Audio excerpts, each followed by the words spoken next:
Bismillahirrahmanirrahim. Chapter number 2, Sound. Audible frequency range.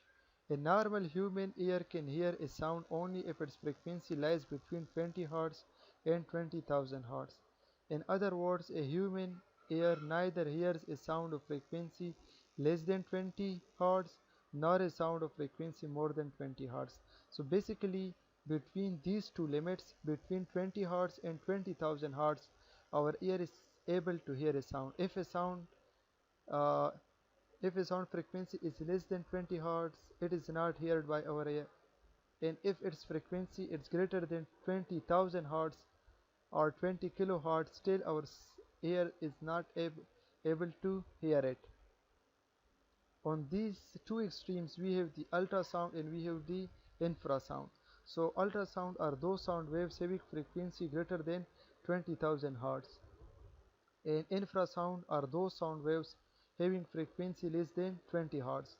And the sound between 20 Hz and 20,000 Hz is called audible sound. Ultrasound is used in many fields of science and technology. In medical field, ultrasound is used to break kidney stones.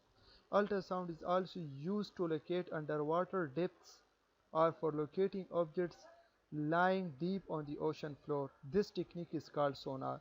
Sonar is basically used by ships in order to detect a submarine which is uh, present inside the water. Similarly, sonar is also used by the ships to find the total depth of the water. This sonar technique is also used by some aquatic animals like whales in order to locate their prey.